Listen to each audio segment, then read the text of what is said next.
जय हिंद, वंदे मातरम। बहुत बहुत स्वागत है आपका टीम निष्ठा पर। आज हम डिस्कस करने जा रहे हैं सीएपीएफ पेपर 2 का एनालिसिस। कुछ इंपॉर्टेंट पॉइंट्स इससे पहले कि मैं सेशन को शुरू करूं। सबसे पहले तो जो आंसर्स हम डिस्कस करेंगे ये एक मॉडल आंसर्स हैं, ये कोई परफेक्ट आंसर्स नहीं है। हाँ, अगर आपने इन्हीं लाइंस पे लिखा है या ब्रॉडली इन चीजों को कवर किया है तो you should get good marks. ठीक है जी, तो ये एक टेंटेटिव आंसर्स हैं, कह लीजिए एक मॉडल आंसर्स हैं। दूसरा पॉइंट, इस बार अगर एनालिसिस करूं इस बार के सीएपीएफ पेपर 2 का, इस बार सीएपीएफ पेपर 2 में कुछ चीजें जो बदली एसेज में। थीम जो जैसे पहले पूछता था, जैसे कि आपका जनरली एक बायलेटरल इशू या इंटरनेशनल इशू पूछा जाता था, वो समहाउ मिस था। नॉट डायरेक्टली, दो एक क्वेश्चन है आपका डिफेंस से रिलेटेड, डिफेंस और बजट से लेकर, वो हम देखेंगे किस तरीके से नेशनल सिक्योरिटी से रिलेटेड क्वेश्चन हो गया। तो जो ब्रॉड थीम्स पहले पूछी जाती थी वो अब नहीं पूछी गई हैं इस बार, not in the technical sense. अच्छा, बट हाँ, एक एनवायरनमेंट का ऐसे है, एक सोशल इशू है, एक जो है आपका सिक्योरिटी का इशू है, उस तरीके से आपके क्वेश्चंस पूछे गए हैं। पहला ही जो क्वेश्चन था वो हमारी टेस्ट सीरीज में था। ठीक है जी, टेस्ट सीरीज को अगर आप जाकर चेक करेंगे, 5 टेस्ट लिए थे हमने, उसमें हमने डिस्कस किया है ब्रॉडली, इन्हीं लाइंस पर हमने चीजें डिस्कस भी की हैं। ये लगभग लगभग सारे टॉपिक्स जो हैं, अगर आप जो पिछले साल के सेशंस हैं उनमें, और मैंने कहा भी था सेशन से पहले कि वो आप जरूर देख लीजिएगा, और इस बार भी जो सेशंस लिए हैं उनको क्लब करके देखिएगा तो ये टॉपिक्स आपको मिल जाएंगे। ठीक है, ब्रॉड पेस्टल टेक्निक से भी आप बहुत सारे आंसर्स को लिख सकते थे। ये सेशन जो है 2 पार्ट्स में है। पहला पार्ट है जिसमें एसे राइटिंग, आर्गुमेंट राइटिंग और रिपोर्ट राइटिंग, वो मैं डिस्कस करूंगा। सेकंड पार्ट जो है जिसमें प्रेसी राइटिंग है, कॉम्प्रिहेंशन और ग्रामर है, उसको विनोद सर डिस्कस कर रहे होंगे। तो ये वीडियो में आपको सेकंड पार्ट जो है उनके द्वारा डिस्कस होता हुआ मिलेगा।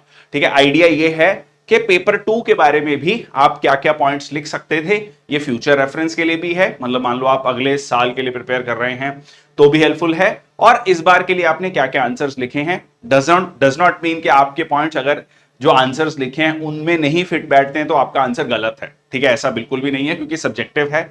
बहुत क्लियर कट हम ये नहीं कह सकते कि यही आंसर होना चाहिए। ठीक है, बट हाँ, एक टेंटेटिव आपको एक डायरेक्शन मिल जाएगी। शुरुआत करते हैं सेशन की। पहला ऐसे था आपका digital economy opportunities and challenges. अब ये बहुत ही सिंपल डायरेक्ट क्वेश्चन था, इसमें कोई भी मतलब ऐसा नहीं है कि कुछ समझने में आपको दिक्कत आए। सिंपल पूछा है कि डिजिटल इकोनॉमी, एक लाइन में आपने डिजिटल इकोनॉमी को डिफाइन कर दिया, उसके बाद आपने उसका अपॉर्चुनिटीज लिखे, चैलेंजेस लिखे और कंक्लूजन लिखा। बहुत सिंपल सिंपल सा आंसर था। ठीक है, मतलब इसमें ऐसा नहीं था कि कुछ नहीं समझ आ रहा हो टॉपिक में। ठीक है, क्योंकि बहुत बार क्या होता है कि यही चीज नहीं समझ आती है। Okay, digital economy refers to global network of economic activities, commercial transactions, professional interactions enabled by ICT, और ये ट्रेडिशनल इंडस्ट्रीज को इसने चेंज किया है, बदला है। आज के समय पर हम सारी ट्रांजैक्शंस, बहुत सारी चीजें हम ऑनलाइन कर रहे हैं, डिजिटल इकोनॉमी का हिस्सा है। ठीक है, डिजिटल इकोनॉमी का वन वे और द अदर वे हिस्सा है। अब इसमें अपॉर्चुनिटीज क्या है, मैं एक एक पॉइंट को डिटेल में डिस्कस नहीं करूंगा, आइडिया सिर्फ आपको डायरेक्शन देना है। इंक्रीज एफिशिएंसी एंड प्रोडक्टिविटी, इससे एफिशिएंसी और प्रोडक्टिविटी बढ़ी है। Digital tools, business processes, reducing time and cost. आज आप कहीं पर भी किसी भी टाइम पे पेमेंट कर सकते हैं। आपको शॉपिंग करनी है रात को 2 बजे शॉपिंग कर सकते हो, तो आप पेमेंट कर सकते हो कहीं पर भी, कैसे भी। ठीक, तो ये क्या हुआ है, आपकी एफिशिएंसी बढ़ी है, एज ए इकोनॉमी आपकी प्रोडक्टिविटी बढ़ी है। एक जो कह लीजिए बिजनेसमैन था, दुकानदार था, वो पैसा कलेक्ट करता था, अगले दिन एक व्यक्ति जाता था, वो पैसा बैंक में जमा करता था, तो ये सारी चीजें खत्म हो गई हैं। डायरेक्ट आपका पैसा जो है अकाउंट में जा रहा है। Innovation and new business model, digital economy की वजह से नए बिजनेसेस आए हैं, gig economy, e commerce, fintech, ये सारी चीजें नई डेवलप हुई हैं। ठीक है जी, global market access, digital platform से जो है आपको ग्लोबल मार्केट का एक्सेस मिल सकता है। स्मॉल मीडियम एंटरप्राइजेस इंडिया में बैठ के ग्लोबल मार्केट को एक्सेस कर सकते हैं, हमारी आईटी कंपनीज एक्सेस कर सकती हैं, यहां से बैठकर लोग दुनिया को योगा सिखा रहे हैं, टीचिंग जॉब्स, मतलब बहुत सारी चीजें हैं। ठीक है, तो ये क्या है, ग्लोबल मार्केट एक्सेस हुआ है। Data driven decision making, digital economy से और क्या हुआ है, आपको परचेज, किसी भी व्यक्ति की किस तरीके से उसका परचेज मैकेनिज्म है, या कह लीजिए कैसे उसके परचेज डिसीजन है, वो आपको पता लगता है। So provide insight into consumer behaviour पता लगा है, enabling companies to make informed decision. Example like आप YouTube देखते हैं तो आपने देखा होगा कि उसी तरीके का क्यूरेटेड कंटेंट आपको दिखाता है। सिमिलरली नेटफ्लिक्स या कोई भी, ठीक है, तो वो आपके पैटर्न्स को समझ रहा है, ठीक है, एआई जो है आपके पैटर्न्स को समझ रहा है, तो उससे क्या हो रहा है, आपको उसी तरीके की चीजें जो हैं दिखाई जा रही हैं। उसका अपना फायदा है, नुकसान है। अब थ्रेट्स क्या है, ठीक है, चैलेंजेस या थ्रेट्स क्या हैं इसके, तो digital divide, rural urban divide, ठीक है जी, मेल फीमेल डिवाइड, ठीक है, पुअर रिच डिवाइड, एक डिजिटल डिवाइड है, भाई जिसके पास एक्सेस है वो कर पा रहा है, जिसके पास नहीं है वो इन चीजों से दूर है। साइबर सिक्योरिटी का रिस्क है, साइबर फ्रॉड्स हैं, digital transaction increases the risk of cyber attack, ठीक है, बहुत सारे इसमें आप एग्जांपल्स लिख सकते हो। 2017 का वानाक्राई रैंसमवेयर, बहुत सारे ऐसे एग्जांपल्स आए हैं कि पूरा हॉस्पिटल का जो सिस्टम था वो उसको हैक कर लिया, ठीक है। जॉब डिस्प्लेसमेंट, ये एक बहुत बड़ा है, मेजर कंसर्न है। बहुत सारे बैंकिंग जॉब्स जो हैं चली गई हैं इन अ वे, मतलब जो डायरेक्टली जो कह लीजिए कैशियर था, ठीक है, वो सीधा सीधा बैंक्स को बहुत कम कैशियर्स की जरूरत है, बहुत कम बैंक ब्रांचेस की जरूरत है। अब तो नियो बैंक्स आ गए हैं जिनमें ब्रांचेस ही नहीं है, वो कह रहे हैं कि हम पूरा का पूरा डिजिटल बैंक है, ठीक है। So can displace traditional role, ठीक है, self checkout system. Privacy concerns हैं, ठीक है जी, सीधा सीधा जो हम डाटा की बात कर रहे हैं, वो डाटा से ये भी तो हो रहा है कि आपका पूरा पर्सनलाइज्ड डाटा जो है किसी के पास जा रहा है, ठीक है, तो ये भी एक कंसर्न्स है। कंक्लूजन अगर हम देखें तो ओवरऑल क्या है कि बहुत अपॉर्चुनिटीज हैं ग्रोथ इनोवेशन के लिए, बट हमें इन चैलेंजेस को एड्रेस करना पड़ेगा ताकि हम बैलेंस्ड ग्रोथ कर सकें और लोगों के प्राइवेसी कंसर्न्स को, इन चैलेंजेस को ध्यान में रख सकें, ठीक है जी। Well and good, simple. जो आपके दिमाग में आपने डिजिटल इकोनॉमी के फायदे क्या थे, ठीक है, और नुकसान या चैलेंजेस क्या हैं वो लिखे, और उसके बाद कंक्लूजन लिखा। ओके, नेक्स्ट आता है global piece and national defence budget. ये थोड़ा सा स्पेसिफिक था, है नेशनल सिक्योरिटी से क्वेश्चन है, ठीक है, global piece and national defence budget. अब देखो, एक तरफ आपका जो नेशनल डिफेंस बजट है वो आपको अपनी सिक्योरिटी को भी देखना है, ग्लोबल पीस को भी देखना है। ग्लोबल पीस में भी आप कंट्रीब्यूट कर रहे हैं, जैसे कि India UN peace keeping forces में कंट्रीब्यूट करता है, हम क्वाड का भी मेंबर हैं, हम ब्रिक्स का भी मेंबर हैं, हम एससीओ का भी मेंबर हैं, तो ग्लोबल पीस की तरफ भी हमारा ध्यान है। चलिए, तो global piece, national defence intertwined with Nations investing in their military capability, अपनी सिक्योरिटी को इंश्योर करने के लिए, एट द सेम टाइम वो इंटरनेशनल अलायंसेस और ऑर्गेनाइजेशंस में भी पार्ट लेते हैं। जैसे कि इंडिया में कंट्रीज जो है अपने बजट का एक सिग्निफिकेंट पोर्शन एलोकेट करते हैं to safeguard their sovereignty and, ठीक है, प्रोटेक्ट अगेंस्ट एक्सटर्नल थ्रेट्स। उसके बाद अगर हम बात करें, लाइक इंडिया ने 2023 में $76.6 बिलियन, 2025 में 6.21 लाख करोड़ का हमने जो है बजट रखा है, ठीक है, तो ये इतना हमारा डिफेंस बजट है, लगभग अराउंड 6% के लगभग, ओके, 5 to 6%।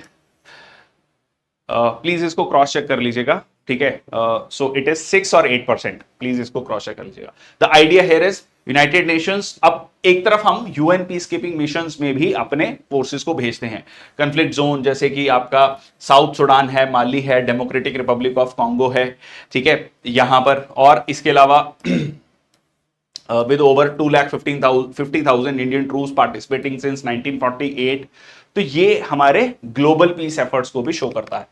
तो ग्लोबल पीस, ठीक है, स्ट्रेटेजिक अलायंसेस, क्वाड के मेंबर हैं हम, ठीक है जी, उसके साथ साथ India defence cooperation with Russia, France, Israel, bolstered military capabilities. तो यहां पर क्वेश्चन दोबारा से देख लीजिए, क्वेश्चन है global piece and national defence budget, ठीक है, तो नेशनल डिफेंस बजट को हमें अपनी सिक्योरिटी भी और ग्लोबल पीस के तरफ भी हम कंट्रीब्यूट करते हैं। भाई इसमें सबसे बड़ा कंट्रीब्यूटर यूएस है, या जो वर्ल्ड पावर कंट्रीज हैं, दुनिया की जो पावरफुल कंट्रीज होंगी, बेशक वो यूएस हो, यूके हो, आप उसको चाइना, रशिया, ठीक है, या नाटो के रूप में देख सकते हैं, तो उनका डिफेंस बजट काफी अच्छा खासा रहता है ग्लोबल पीस को ध्यान में रखते हुए, ठीक है जी। So you can not be oblivion कि भाई हाँ नहीं मैं तो अपने सिक्योरिटी पे ही ध्यान रखूंगा, ग्लोबल पीस की तरफ मेरा कोई ध्यान नहीं होगा, ऐसा नहीं है, क्योंकि ये सारी चीजें इन द ग्लोबलाइज्ड वर्ल्ड एक दूसरे से जुड़ी हुई हैं। अगर मान लीजिए रशिया यूक्रेन युद्ध चल रहा है, हमास और इजराइल का युद्ध चल रहा है, तो हमें भी वो इंपैक्ट कर रहा है। अफ्रीका में बहुत सारे कह लीजिए कन्फ्लिक्ट चल रहे हैं, तो वो हमें भी इंपैक्ट कर रहे हैं डायरेक्टली और indirectly. So balancing national defence budget with global peace initiative crucial है हार्मोनियस इंटरनेशनल ऑर्डर के लिए।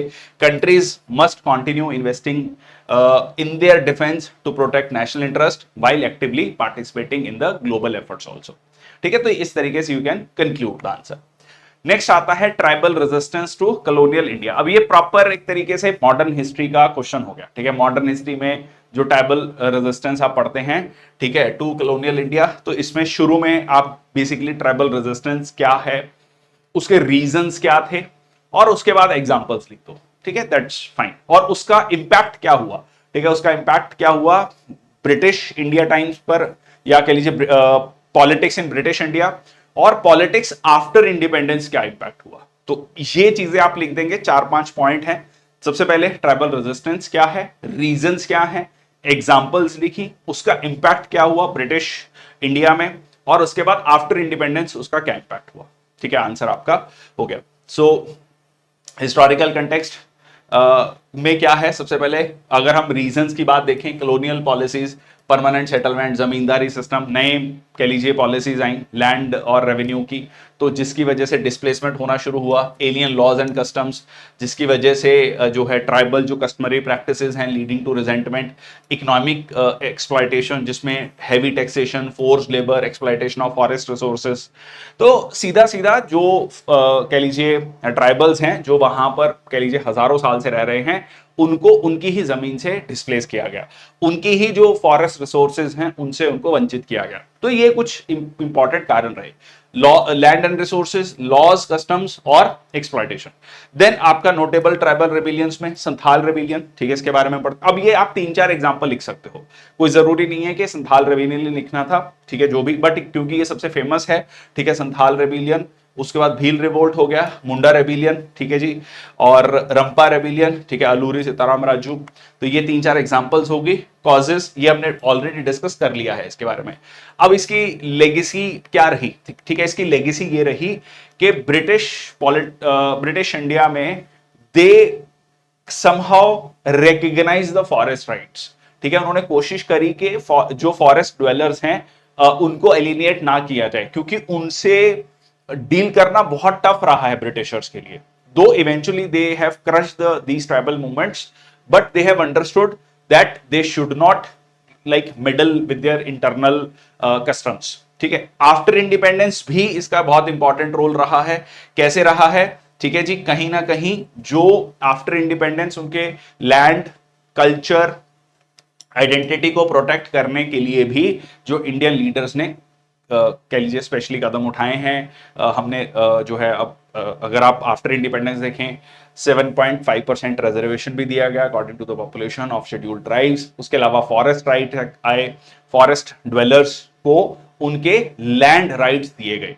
तो ये इसका इंपैक्ट आफ्टर इंडिपेंडेंस भी मिला, ठीक है, कि उसके बाद भी उनके राइट्स को रिकॉग्नाइज किया गया। ठीक है, सो not only challenged the British colonial regime but also laid the groundwork for the recognition of tribal rights in independent India। ठीक है जी, तो इस तरीके से उसका इंपैक्ट क्या रहा। तो आपने शुरू में ट्राइबल रेजिस्टेंस, फिर उसके रीजंस लिखे, फिर उसका एग्जांपल्स लिखे, फिर उसका इंपैक्ट लिखा। ठीक है जी, नेक्स्ट आता है importance of tropical rain forest around the world. It is like answering this question, जैसे कहते हैं ना पेड़ पौधों के फायदे क्या हैं। ठीक है, सिंपली पेड़ पौधों के फायदे क्या हैं, फॉरेस्ट के फायदे क्या हैं, वो स्कूल में जब लिखवाया जाता था वर्ल्ड एनवायरनमेंट डे पे कि जी पेड़ों के फायदे क्या हैं या वृक्षारोपण क्यों होना चाहिए, तो कुछ वैसा ही इसका आंसर है। चलिए, so tropical rain forest vital ecosystems हैं। ठीक है, इन्वायरमेंट इकोलॉजी का क्वेश्चन है, critical role in maintaining ecological balance, supporting biodiversity, ये आप इंट्रोडक्शन में समहाउ लिख सकते हैं। देन सबसे पहले बायोडाइवर्सिटी हॉटस्पॉट है, ठीक है जी, बेशक वो फ्लोरा हो, फौना हो, दुनिया की सबसे मतलब डाइवर्स रीजन कौन से हैं, ट्रॉपिकल रेन फॉरेस्ट हैं। ठीक है, सो प्लांट एनिमल स्पीशीज एग्जाम्पल है like Amazon rain forest, Congo, जो इंडोनेशिया मलेशिया वाला रीजन है, इंडिया में वेस्टर्न घाट्स हैं। ठीक है, 10% of the known species of earth, ठीक है, यहां पर आपको मिलते हैं क्लाइमेट रेगुलेशन, ठीक है, क्लाइमेट को रेगुलेट करता है, water cycle management, medicinal resources, इसको आप डिटेल में लिख सकते हैं, आई होप, ठीक है जी। Water cycle, contribute to water cycle, significant amount of precipitation through transpiration, medicinal plants जो हैं यहाँ पर आपको ट्रॉपिकल रेन फॉरेस्ट में काफी मिलते हैं।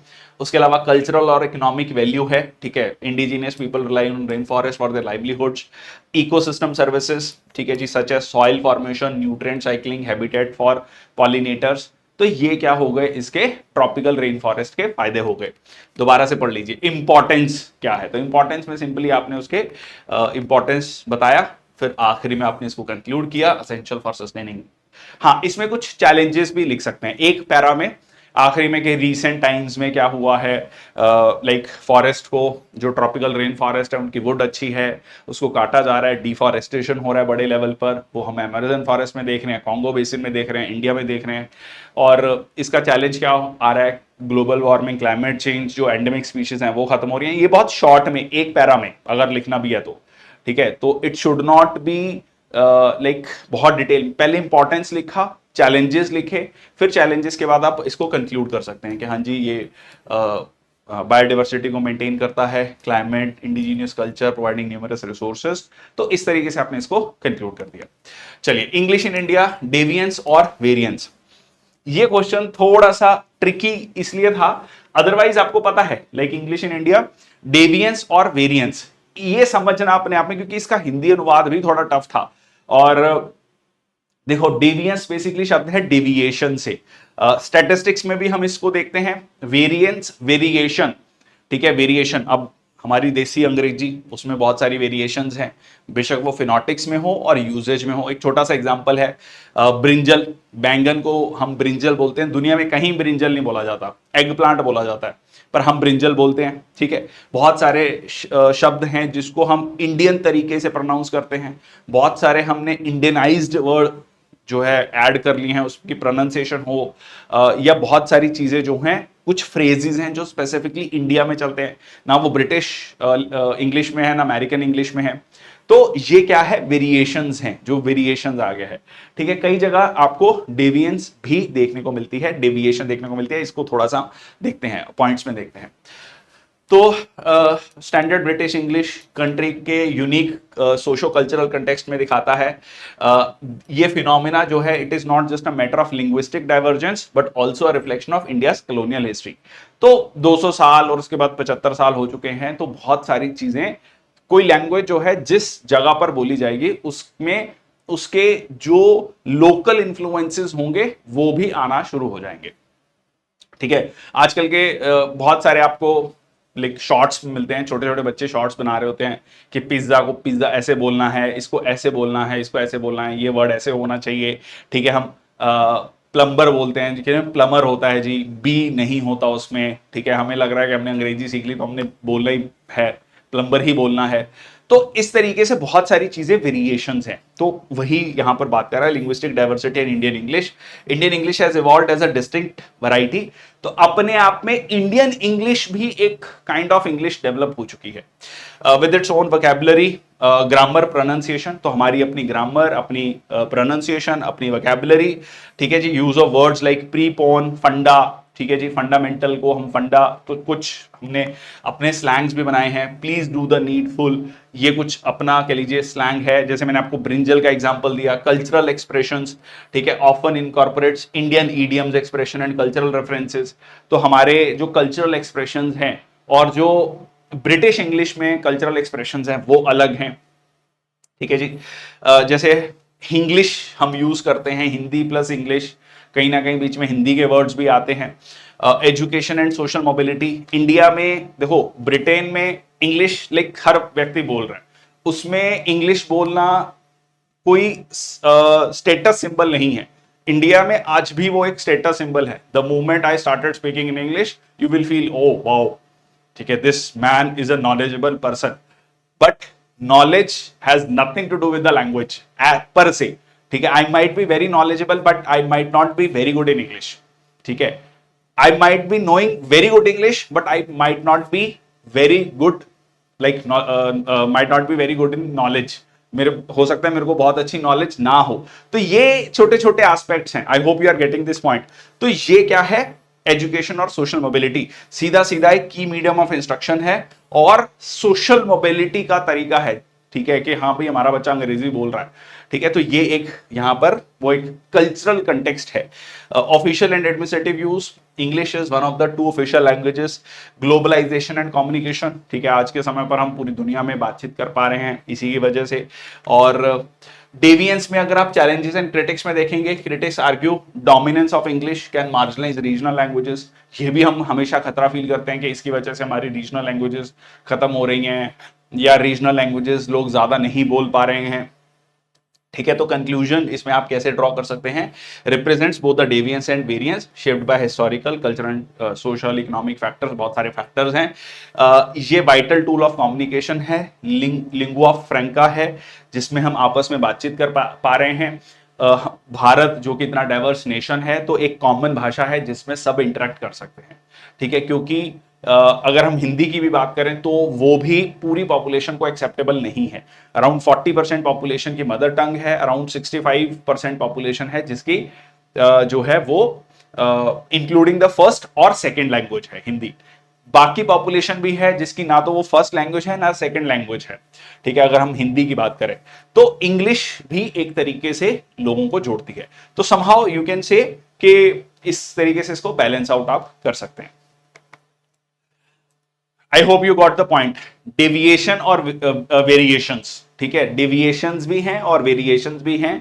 इंडियन लैंग्वेज या इंडियन इंग्लिश ने अपना एक प्रारूप तैयार कर लिया है। Tribal cultures in the age of globalisation, ठीक है, ट्राइबल, अब देखो tribal cultures in the age of globalisation, इसका पॉजिटिव इंपैक्ट भी है, नेगेटिव इंपैक्ट भी है। तो जब भी आप लिखें तो ऐसा नहीं है कि सिर्फ नेगेटिव इंपैक्ट लिख के आ गए। ठीक है, जनरली क्या होता है कि हम इस चीज को देखते हैं तो हम धनाधन जो है नेगेटिव इंपैक्ट लिखना शुरू कर देते हैं।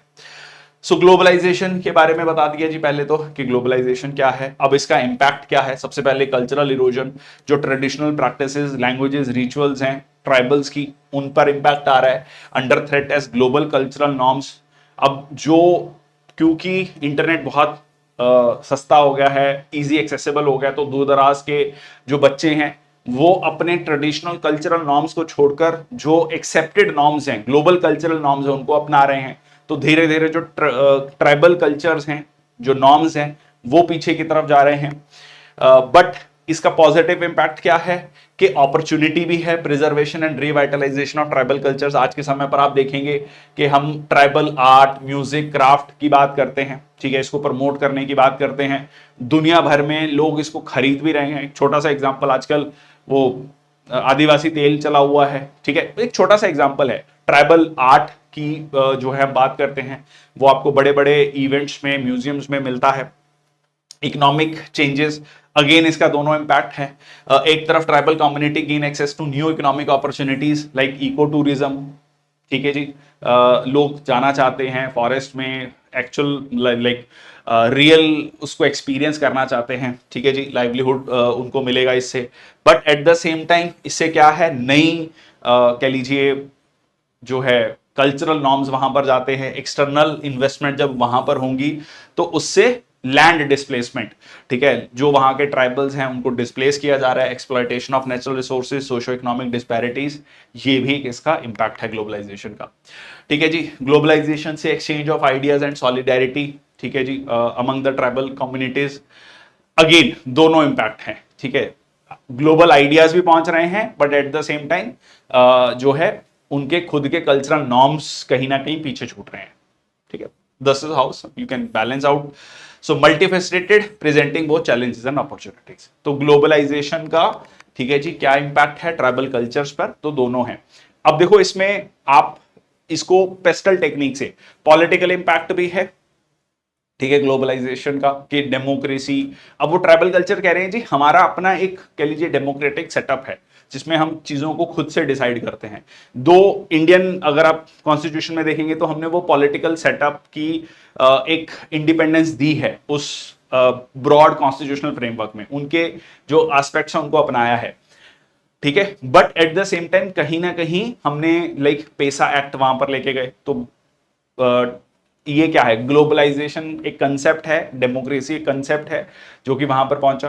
देन इकोनॉमिक का हमने बात करा, सोशल का बात करा, ठीक है जी। देन आपका लीगल फ्रेमवर्क, अब यूनिफॉर्म सिविल कोड की बात आई तो यही बात आई कि ट्राइबल्स के जो राइट्स हैं उनको प्रोटेक्ट करना, ठीक है, उनका मैरिज, डिवोर्स, अडॉप्शन, मेंटेनेंस, तो उन पे क्या जो ग्लोबलाइज्ड वर्ल्ड में आइडियाज हैं कि हाँ जी कॉमन लॉज होने चाहिए, कॉमन पर्सनल लॉज होने चाहिए।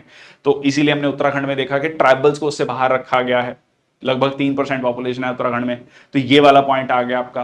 तो इस तरीके से लाइक पेस्टल टेक्निक से अगर आप सोचेंगे, फिर इन्वायरमेंटल तो सबसे इंपॉर्टेंट पॉइंट है, ठीक है। तो इस तरीके से 4-5 आपके पॉइंट बनते हैं, एक पॉइंट को आप एक एक पैरा में डिफाइन करेंगे, उसका पॉजिटिव नेगेटिव लिखेंगे, आपका बढ़िया से 300 वर्ड का आंसर बनता है, ठीक है। टेंटेटिवली मैंने आपको आंसर भी दिया, मैंने आपको इसी समय पर पेस्टल टेक्निक से इसका आंसर भी लिख दिया है। ओके, नेक्स्ट आता है right argument for and against the following statement, classical literature should be a component of the curriculum.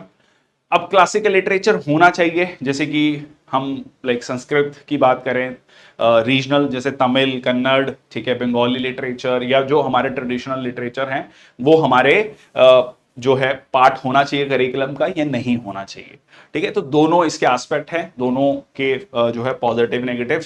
So cultural heritage है जी, ठीक है, लोग बच्चों को, नई जनरेशन को उसके बारे में पता लगेगा, ठीक है। सोसाइटी, हमारी वैल्यूज, फिलॉसफी पता लगेगी, मॉरल और एथिकल लेसन हैं कहीं ना कहीं इन स्टोरीज में। पंचतंत्र की स्टोरी है, रामायण महाभारत है, इसमें बहुत important moral and ethical lesson हैं। लैंग्वेज प्रोफिशिएंसी, कहीं ना कहीं जो हमारी ट्रेडिशनल लैंग्वेजेस हैं, हमारी खुद की लैंग्वेजेस हैं, उनमें प्रोफिशिएंसी बढ़ेगी। क्रिटिकल थिंकिंग बढ़ेगी, ठीक है जी, classical text for critical thinking, interpretive skills, ठीक है जी। किस तरीके से जैसे कि आप भगवत गीता की बात करें, क्या उसकी लेयर्स हैं, ठीक है, किसी भी रिलीजन की जो इंपॉर्टेंट कह लीजिए हमारे क्लासिकल लिटरेचर है, तो वो कैसे हमें हम में एनालिटिकल स्किल्स भी डालता है, क्योंकि हम बहुत ज्यादा इकोनॉमिक स्किल्स पे तो फोकस कर रहे हैं, engineer, doctor, but at the same time depression बढ़ रहा है, ठीक है जी, स्ट्रेस बढ़ रहा है। Despite having best of the facilities across the world as of now, human beings are best placed, but still stress levels are increasing, ठीक है। तो यहां पर वो क्लासिकल लिटरेचर काम आता है, मॉरल और एथिकल लेसन्स काम आते हैं, क्रिटिकल थिंकिंग काम आता है, ठीक है। तो ये हो गया उसके फेवर में पॉइंट्स। नेक्स्ट आता है कल्चरल कॉन्टिन्यूटी, इंस्पिरेशनल स्टोरीज हैं। अगेंस्ट में क्या है, रेलेवेंस, क्या जी आज के समय पर रेलेवेंट है या नहीं, ठीक है।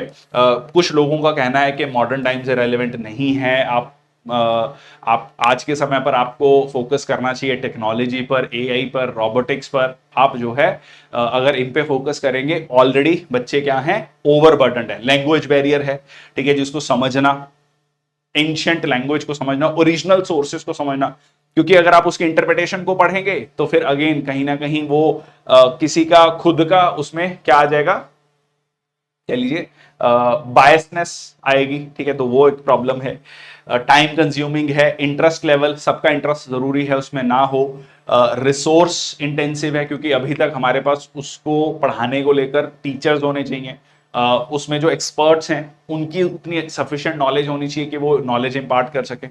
कलोनियल, कुछ लोगों का कहना है कि जी कलोनियल हैंगओवर, तो कहीं ना कहीं फिर हम आगे बढ़ने की बजाय फिर पीछे की तरफ जा रहे हैं, तो वो एक सेम जो है यहां पर पॉइंट है, ठीक है जी। तो ये क्या है आपका क्लासिकल लिटरेचर के अगेंस्ट में क्या पॉइंट है कि फॉर बैकवर्ड लुकिंग है, ठीक है जी। कुछ लोगों का कहना है कि लैंग्वेज का बैरियर है, टाइम कंज्यूमिंग है, इंटरेस्ट लेवल्स हैं। आप आगे की बात करें, रोबोटिक्स, आर्टिफिशियल इंटेलिजेंस, इन चीजों की बात करें, इन चीजों को सिखाएं। ऑलरेडी बच्चे ओवरबर्डन्ड है, कितना कुछ पढ़ रहे हैं, ऊपर से आप इसमें डालेंगे तो वो उनका कह लीजिए जो अटेंशन है डाइवर्ट होगी, कुछ लोगों को आप पढ़ा सकते हैं। तो इस तरीके से इसके फेवर और अगेंस्ट में आर्गुमेंट्स हो गए। House work is unpaid labour, ठीक है जी, house work is unpaid labour, again इसके फेवर और अगेंस्ट में। तो फेवर में एक इसकी इकोनॉमिक वैल्यू है, ठीक है जी, जिसको अब अगर आप इसको कह लीजिए house work performed by professionals, तो it would cost billions annually.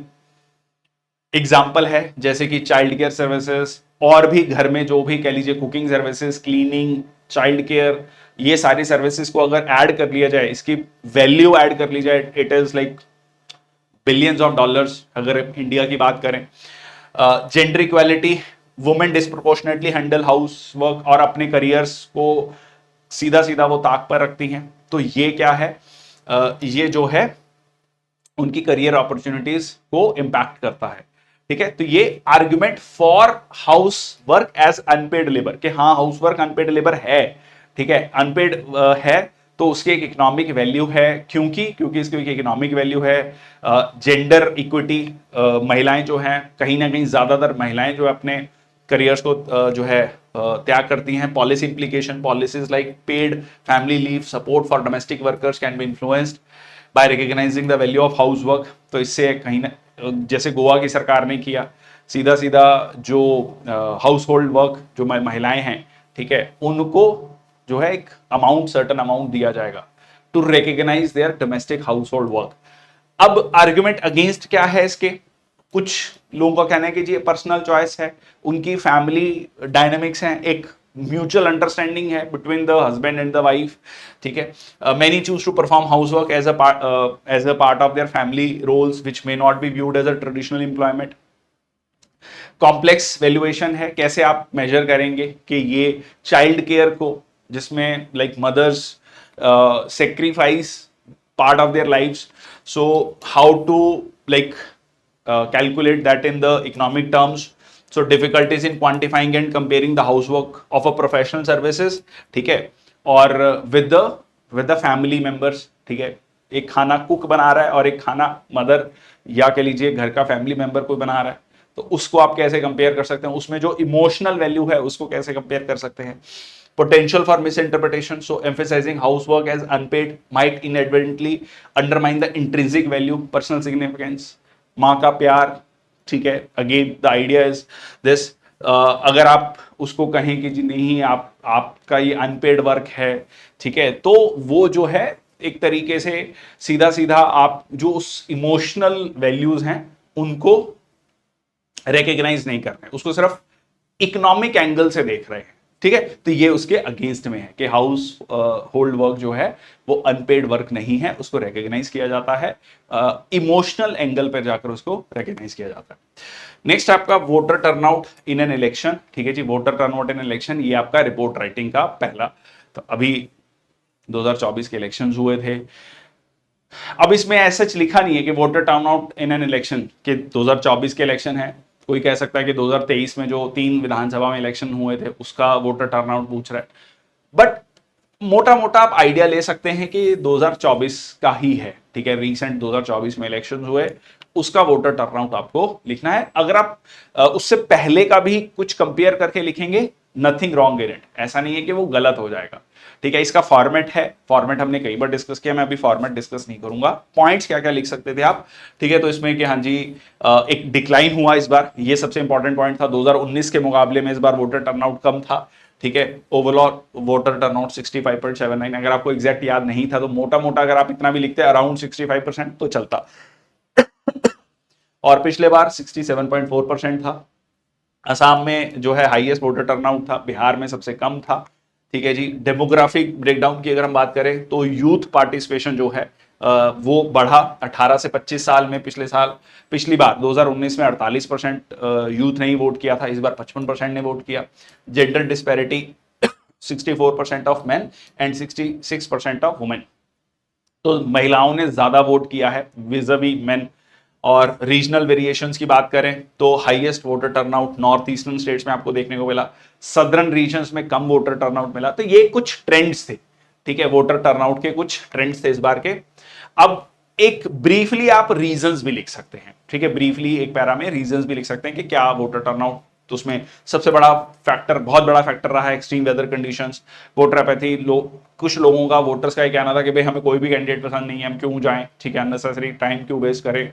ठीक है, ये भी एक था। लॉजिस्टिकल चैलेंज, जाना आना, खासकर रूरल एरियाज में बहुत सारे लोग जॉब्स कर रहे हैं, ठीक है, किसी दूसरे शहर में रह के जॉब कर रहे हैं, तो वो अपनी जॉब पे छुट्टी लें या कॉलेज में हैं छुट्टी लें, फिर वहां अपने होम टाउन में जाएं, ठीक है, अपने गाँव में जाएं, फिर वहां जाके वोट करें, तो it will take some time, तो they don't want to do that. ठीक है, तो ये भी एक जो है लॉजिस्टिकल चैलेंज है। तो ये कुछ रीजंस हो गए। नेक्स्ट आता है रिहेबिलिटेशन ऑफ वॉर विक्टिम्स। ठीक है, रिहेबिलिटेशन ऑफ वॉर विक्टिम्स। अब ये क्वेश्चन भी ओपन एंडेड था, ठीक है। इसमें रिपोर्ट राइटिंग मैंने कई बार बोला है कैसे होता है। आप अपने आप को एज अ रिपोर्टर समझिए और एक इवेंट को, ठीक है, उसकी क्या क्रोनोलॉजी है, क्या सीक्वेंस ऑफ इवेंट्स है, आप वो लिखना है। अब इसमें रिहेबिलिटेशन ऑफ वॉर विक्टिम्स में ग्लोबल लेवल पे, इंडिया लेवल पे, ठीक है, इंडिया में भी like Jammu Kashmir, north east, Naxal प्रभावी क्षेत्र हैं, तो इस तरीके से बहुत सारे रीजन आते हैं, ठीक है। और इन जनरल आप आफ्टर इंडिपेंडेंस, तो ये बहुत ओपन एंडेड था, किसी भी तरीके से आप इसको फ्रेम कर सकते हैं, ठीक है। बट हाँ, रीसेंट एग्जांपल्स लिखते हैं तो ज्यादा बेटर है। अगर आप इसमें देखें तो like war and conflict particular zones like Jammu Kashmir, north eastern states, border areas, Naxalite prone areas, ठीक है। Rehabilitation of war victims crucial impact aspect होता है। पोस्ट वॉर रिकवरी का involving government, NGOs and the community efforts, तो government में efforts किस तरीके से होते हैं इसके, ठीक है। तो इसमें एग्जांपल्स भी आपको लिखनी पड़ेगी, लाइक जैसे रिसेंटली आपका मणिपुर में था, ठीक है। अब आप कहेंगे कि मणिपुर में वॉर तो नहीं था, कन्फ्लिक्ट था, एक लाइन में उसको मेंशन किया जा सकता है, ठीक है। या फिर आप इन जनरल जो है सिंस इंडिपेंडेंस इस चीज को लिख सकते हैं, ग्लोबल लेवल पर भी इसको लिख सकते हैं, ठीक है। तो गवर्नमेंट जो है compensation to families of martyrs, injured soldiers, ठीक है, अभी भी उसको जो है कह लीजिए रिहेबिलिटेशन ऑफ वॉर विक्टिम्स, ठीक है। वॉर विक्टिम्स में सिर्फ फैमिलीज भी आती हैं, मान लीजिए जिनके फैमिली मेंबर्स चले गए, उनके बाद उनको सपोर्ट करना, ठीक है। तो ये भी इंपॉर्टेंट है। तो उसमें specialised medical facilities like army hospitals में, research and referral in New Delhi, ठीक है जी। यहाँ पर आपका recent enhancement in the increased ex gratia payments and pension benefits जो उनको दिए जाते हैं, ठीक है। रिसेंटली ये बेनिफिट्स बढ़ाए भी गए, ठीक है, एक्स ग्रेशिया पेमेंट और पेंशन बेनिफिट्स।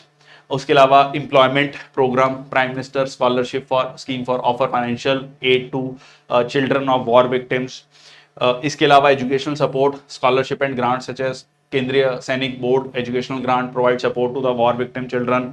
उसके अलावा NGOs, Indian Red Cross Society, War Wounded Foundation, critical support, psychological counselling, legal aid, vocational training, ये उनको दी जाती है, कम्युनिटी सपोर्ट। तो ये रिसेंट कुछ इनिशिएटिव्स हैं, ऐसा नहीं है कि वॉर विक्टिम्स को लेकर जो कह लीजिए कॉन्टिन्यूड है, और रिसेंटली उन फाइनेंशियल एड में, लीगल सपोर्ट में, काउंसलिंग सर्विसेज में बढ़ावा भी हुआ है, बढ़ोतरी भी हुई है, ठीक है। कम्युनिटी सपोर्ट हो गया, economic empowerment programmes like encouraging local businesses to employ war victims and their families are gaining traction also, ठीक है जी। तो ये था एक आपका report writing for the last topic. जैसे मैंने आपको कहा ये लास्ट टॉपिक थोड़ा ओपन एंडेड था, बट इसमें भी बहुत सारी चीजें मैंने आपको बताई, बहुत सारी एग्जांपल्स आप कोट कर सकते थे, ठीक है। इसमें बहुत सारी एग्जांपल्स आपकी कोट होती हैं। और सेकंड पार्ट जो है विनोद सर ले रहे होंगे आपका, जिसमें वो प्रेसी राइटिंग, कॉम्प्रिहेंशन और ग्रामर डिस्कस करेंगे। ये आंसर्स ऐसा नहीं है कि ये मतलब लाइक इसके बाहर कुछ नहीं है। ये जैसे मैंने आपको जो है रेन फॉरेस्ट वाला क्वेश्चन बताया, तो उसके मैंने पेस्टल टेक्निक से भी बताया कि क्या क्या क्वेश्चन बनते हैं। ट्राइबल्स वाले में भी पेस्टल टेक्निक से बताया, तो बहुत सारी चीजें आपकी उसमें और ऐड हो सकती हैं। This is a tentative, but I hope you got a very fair idea that how you should have written answers. अगर आपका ब्रॉडली इन्हीं लाइंस पे है तो trust me you will get good marks. Thank you so much. The second part will start. Thank you. Hello, my dear students. Welcome to Team Nishta in association with English Funda. I am Vinod Shankaran. और हम इस session में प्रेसी, reading comprehension और grammar के जो questions हैं उसको हम डिस्कस करेंगे। आपने देखा होगा कि इस बार का जो क्वेश्चन पेपर था ना बहुत आसान था ना बहुत डिफिकल्ट था, मॉडरेट लेवल की डिफिकल्टी थी। और बहुत इंपॉर्टेंट पॉइंट यहाँ पर में यह है कि हमने जो भी अपने सीएपीएफ के प्रीवियस ईयर पेपर्स का जो हमने सेशन किया था उससे कई सारे क्वेश्चंस आए, कई सारे कॉन्सेप्ट्स आए। आप चेक कर सकते हो, मैं बताऊंगा भी कि कौन कौन से कॉन्सेप्ट्स हमने अपने क्लास में किए थे और वही आया भी। कुछ बातें याद रखने के लिए भी बोला था, वो भी आई थी, ठीक है। I hope all of you have done well. Just check और देखो, एवेल्युएट करो कि आपके नंबर्स कितने आ सकते हैं। सबसे पहले हम जाते हैं प्रेसी। अब प्रेसी में इसमें जितना लिखा हुआ है, या इसका पीडीएफ एक प्रोवाइड करा दूंगा टेलीग्राम चैनल पे, और टेलीग्राम चैनल का आपका लिंक दिया हुआ है डिस्क्रिप्शन बॉक्स में। उसमें आप देख लेना कि आपका जो प्रेसी में इतनी सारे की पॉइंट्स होने चाहिए। लैंग्वेज अलग हो सकता है, लेकिन की पॉइंट्स इतने होने चाहिए, तब जाकर के वो प्रेसी सही बनता है। ठीक है, इसमें मैं उलझ नहीं रहा हूं, इसको आपको दिखा दे रहा हूं और आपको मैं पीडीएफ दे दूंगा। उसी तरीके से questions based on the passage, सारे डायरेक्ट क्वेश्चंस थे, कोई भी इनडायरेक्ट क्वेश्चन नहीं था, डायरेक्ट क्वेश्चंस थे। तो how did the metaphysical view of the new science become official, इसका मैंने एक आंसर लिख रखा है। इसी तरीके का आंसर आपका होना चाहिए, इसमें जो की पॉइंट्स हैं वो होने चाहिए। ओके, उसी तरीके से बी का what was nature reconceived as, okay, उसी तरीके से C how was the balance in nature restored in the past. Then D, fourth question, what were the kinds of institutions that helped the reconceptualization of nature? And the last question, why did the free thinkers find the transformation of nature alarming?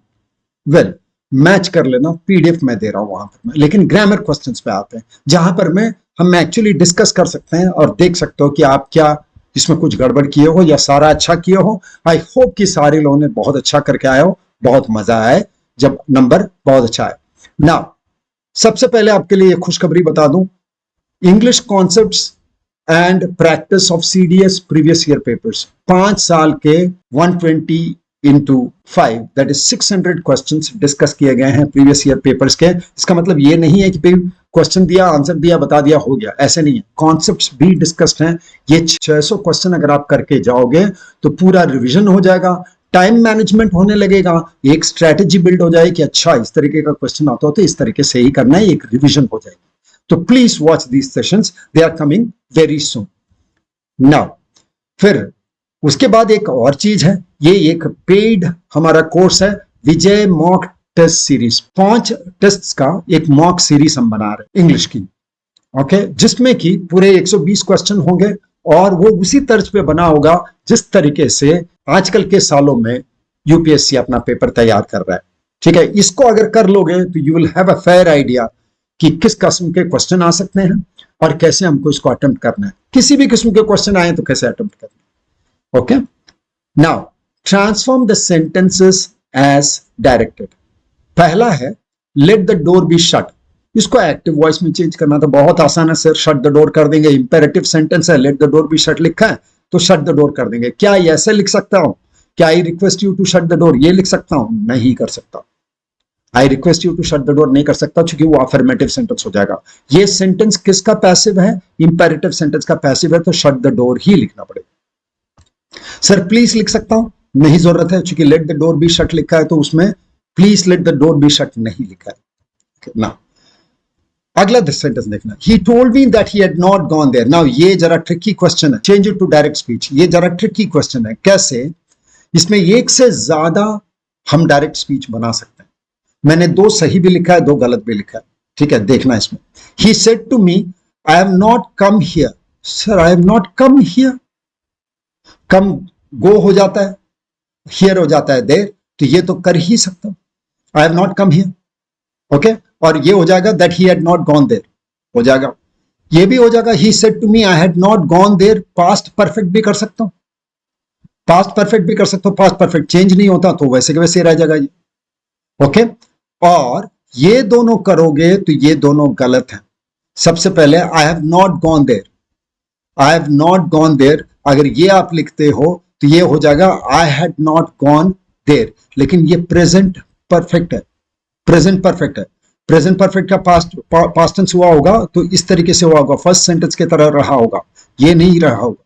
I have not gone there नहीं होगा, I have not come here होगा, तो ये I have not gone there हो गया indirect speech में। तो बेहतर सेंटेंस हमारा अभी भी फर्स्ट सेंटेंस ही है। फिर I did not go there, I did not go there, उसका सर मैं कर दूं he had not gone there, ये भी तो हो सकता था, ये भी लीस्ट करेक्ट सेंटेंस है, ये भी सही नहीं होगा। I did not go there, okay, so which will become I had not gone there. Okay, ये भी हो सकता था, लेकिन ये भी सेंटेंस बेहतर नहीं होगा। सबसे अच्छा सेंटेंस है I am not come here. अगर आपने वो लिखा है तो ठीक है, बाकी सब में कुछ मार्क्स तो मिलेगा, पूरा मार्क्स नहीं मिलेगा। फिर ही had not read the book, he had not seen it either. Okay, इसको नीदर नॉट से करना है। और ये क्वेश्चन तो हमने कई सारे क्वेश्चन किए थे सीएपीएफ के, जब प्रीवियस ईयर पेपर करवा रहा था तो कई सारी चीजों में बताया भी कि भाई इसमें इन्वर्जन भी हो सकता है, बिना इन्वर्जन का भी हम सेंटेंस लिख सकते हैं। ये सारी चीजें मैंने वहां डिस्कस किया था। ठीक है, अब देखो, neither had he read the book nor seen it, ये एक आंसर हो सकता है। पहले ये इन्वर्जन के साथ है, नीदर को पहले लिखा, वर्ब बाद में लिखा, उसके बाद इस तरीके से लिख सकता हूं, neither had he read the book nor seen it, ऐसे कर सकता हूं। फिर he had neither read the book nor seen it, ये विदाउट इन्वर्जन कर सकता हूं, नीदर को सेंटेंस के अंदर ले आया लेकिन दोनों तरफ वर्ब रखा, he had neither read nor seen, इस तरीके से कर सकता हूं। ये दोनों सेंटेंस इक्वल सेंटेंसेस हैं, बराबरी के सेंटेंस हैं, सही सेंटेंस है। लेकिन he neither had the book nor seen it ऐसे करेंगे, okay, he neither had read the book, sorry, he neither had read the book nor seen it करेंगे तो गलत हो जाएगा। ओके, तो नीदर को या तो बीच में लिखना है या तो नीदर को सामने लिखना है, और नीदर नॉर के बीच में वर्ब्स ही होने चाहिए, तो ये सेंटेंस गलत हो जाएगा। अगर ये आपने लिख दिया तो गलत है, अदरवाइज मैं होप करता हूं कि ये नहीं लिखा होगा, इन दोनों में से ही लिखा होगा आपने, तो उन दोनों में से कोई भी लिखो हो तो सही सेंटेंस होगा। Let's come to the next one. अब ये भी जरा ट्रिकी क्वेश्चन है, ये भी कोई उतना आसान नहीं। यहां पर मैं ही do it for the last 2 days, अब जैसे ही इसको देखोगे ये एक एडवर्ब फ्रेज ऑफ टाइम है और ये एक फिक्स्ड पीरियड को दिखा रहा है, एक फिक्स्ड पीरियड को दिखा रहा है। फॉर द लास्ट 2 days मतलब आज से लेके पिछले 2 दिन की बात कर रहा है, आज से लेकर पिछले 2 दिन की, मतलब सेंटेंस प्रेजेंट परफेक्ट में ही होना चाहिए। 2 दिन पहले से शुरू हुआ, आज तक चल रहा है, तो प्रेजेंट परफेक्ट टेंस ही होना चाहिए। तो he has not done it for the last 2 days, ये एकदम सही सेंटेंस है अगर आपने लिखा है तो। ये गलत ही है, he had not done it for the last 2 days लिखो तो सेंटेंस एकदम ही गलत है, नंबर मिलेगा ही नहीं, एकदम ही गलत है।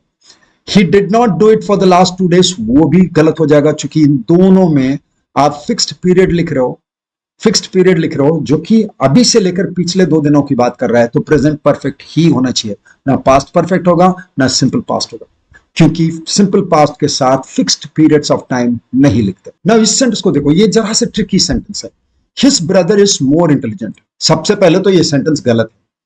कंपैरेटिव डिग्री लिखो लेकिन किसके साथ कंपैरिजन कर रहे हो ये ना लिखो तो सेंटेंस ही गलत है, लेकिन चलो उससे कोई फर्क नहीं पड़ेगा मुझे नेगेटिव सेंटेंस बनाने में, लेकिन नेगेटिव सेंटेंस में हम जोड़ लेंगे, एक पार्ट जोड़ लेंगे जिससे मुझे कंपेयर करना है। तो his brother is more intelligent, change into the negative without changing the meaning, तो सिर्फ ये नहीं कर सकता, his brother is not more intelligent कर दूंगा तो सेंटेंस तो गड़बड़ी हो जाएगा, पहले तो कंपैरिजन भी नहीं है और सेंटेंस का मीनिंग बदल जाएगा, ये लिखना पड़ेगा। His sister is not more intelligent than his brother, ये मैंने जोड़ लिया than his brother, तभी कंपैरिजन हो सकता है तब।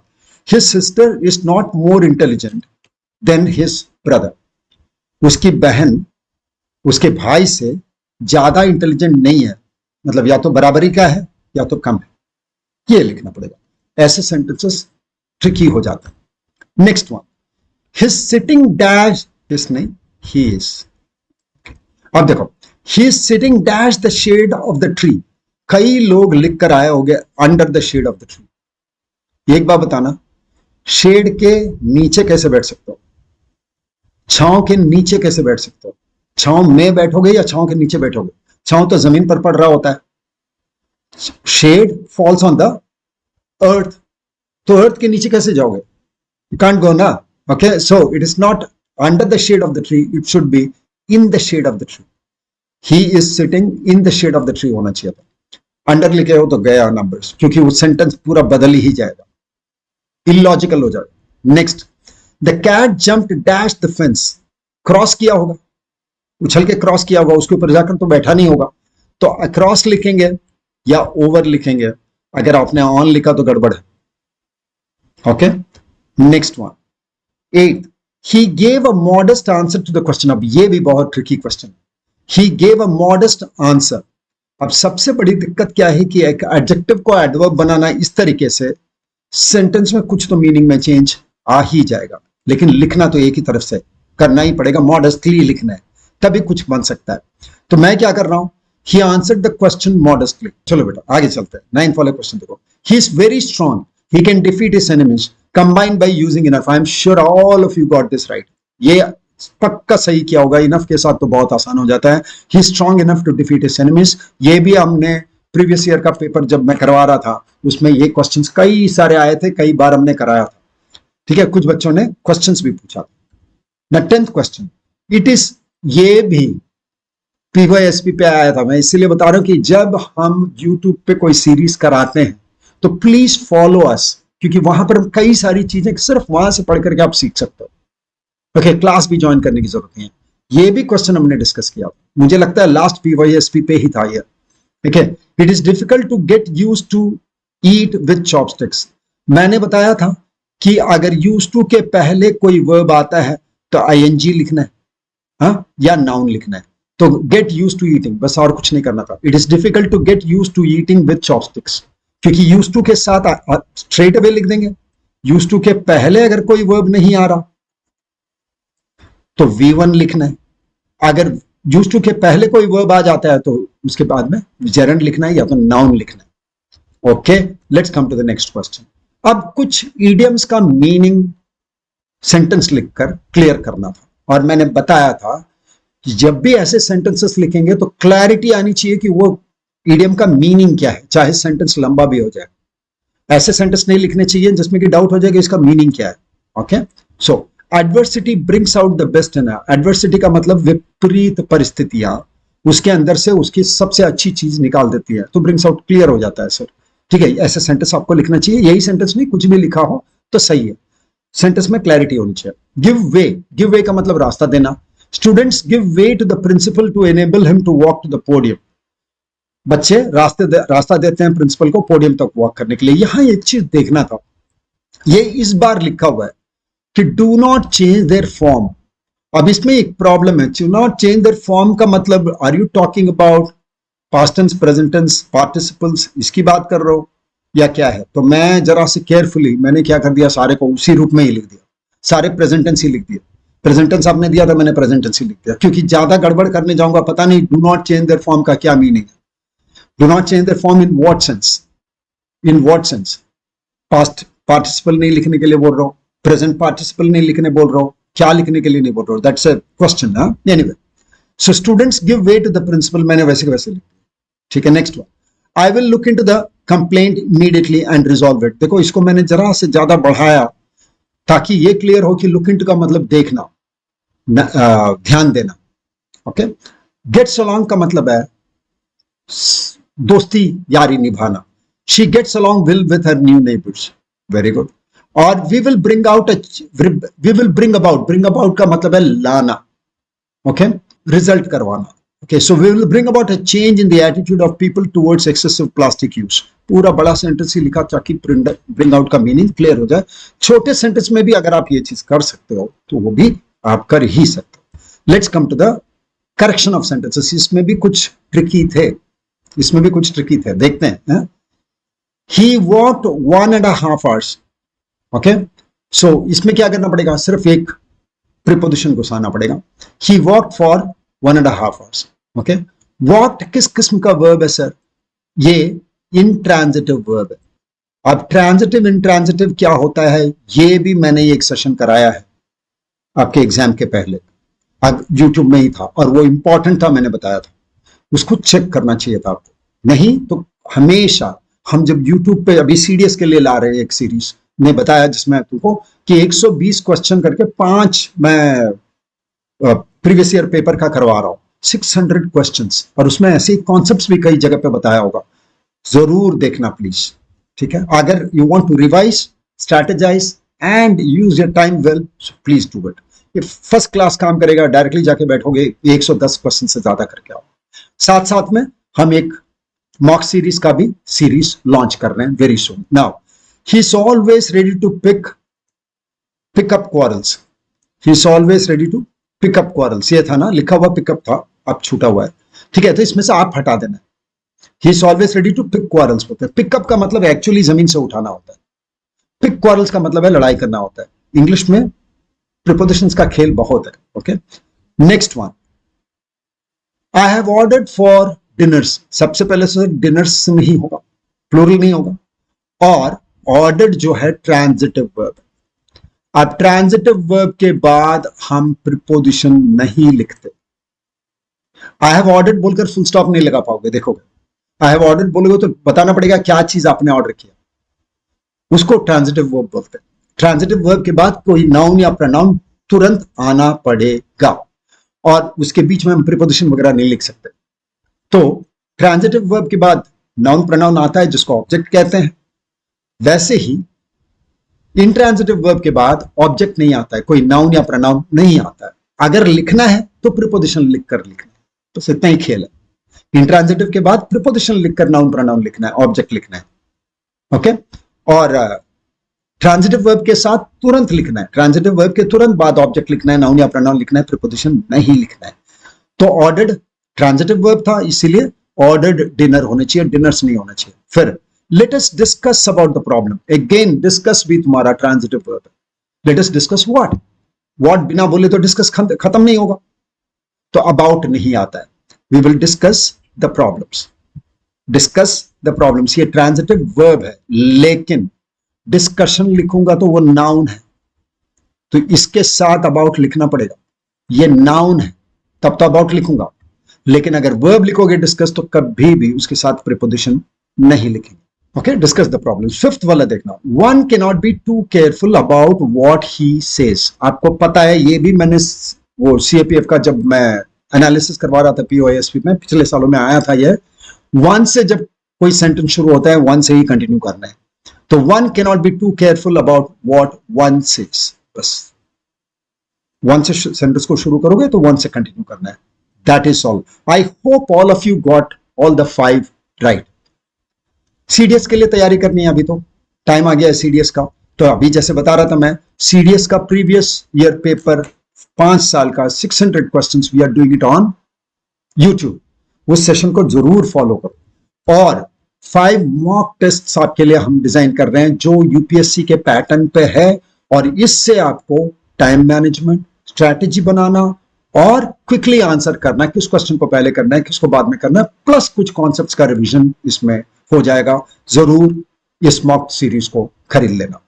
और सीडीएस के लिए अगले साल के लिए प्रिपेयर करना सर चाह रहा हूं सर, नेक्स्ट ईयर के लिए मुझे सीडीएस के लिए प्रिपेयर करना है। उसके लिए हमारे पास एक हाइब्रिड कोर्स है जिसको हम प्रतिज्ञा कहते हैं। प्रतिज्ञा में तुम्हारा रिकॉर्डेड क्लासेस भी है और लाइव क्लासेस भी है, प्लस मॉक टेस्ट है, प्लस सेक्शनल टेस्ट है, प्लस टेलीग्राम का आपका सपोर्ट है। इन सारे के साथ प्रतिज्ञा 1 साल के लिए भी है, 6 महीने के लिए भी है और 3 महीने के लिए भी है। इंग्लिश का पूरी दारोमदार मेरे ऊपर छोड़ो। मैं विनोद शंकरन, तुम्हारा मेंटर फ्रॉम टीम निष्ठा। All the best, catch you in the next class.